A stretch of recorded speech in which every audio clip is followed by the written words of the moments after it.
কমপক্ষে 10টি ব্যাংক দেউলিয়া হওয়ার মতো খারাপ অবস্থায় চলে গেছে বলে মন্তব্য করেছেন বাংলাদেশ ব্যাংকের গভর্নর আহসান এইচ মনসুর। তবে সরকার এসব ব্যাংক বাঁচানোর চেষ্টা করছে। রবিবার বাংলাদেশ ব্যাংকে সমসাময়িক বিষয় নিয়ে সাংবাদিকদের সঙ্গে আলাপকালে তিনি এসব কথা বলেন।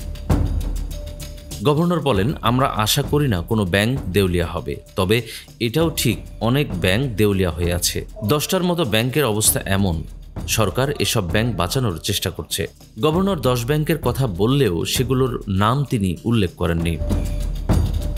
ব্যাংক খাতের অবস্থা যাই হোক, গ্রাহকদের কোনো ক্ষতি হবে না উল্লেখ করে তিনি বলেন, আমানত ইন্স্যুরেন্স 1 লাখ টাকা থেকে বাড়িয়ে 2 লাখ টাকা করা হয়েছে। ব্যাংক খাতের 95% গ্রাহকের স্বার্থ নিশ্চিত হবে। বিশ্বের কোনো দেশই ব্যাংকিং খাতের আমানতের 100% গ্যারেন্টি দেয় না।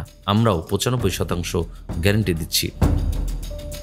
বাংলাদেশ ব্যাংক থেকে কোনো প্রতিষ্ঠানের হিসাব জব্দ করা হয়নি উল্লেখ করে তিনি আরও বলেন, সেটা এস আলমের হোক বা সালমান এফ রহমানের হোক, কোনো প্রতিষ্ঠানের ব্যাংক হিসাব জব্দ করা হয়নি। যদি কেউ এস আলমের সম্পত্তি কিনে তবে তাকে নিজ দায়িত্বে কিনতে হবে বলেও মন্তব্য করেন গভর্নর। তিনি বলেন, 70,000 কোটি টাকা ব্যাংকিং খাতের বাইরে চলে গিয়েছিল, 30,000-এর মতো ফিরে এসেছে। নিউজ ডেস্ক, আমাদের সময়।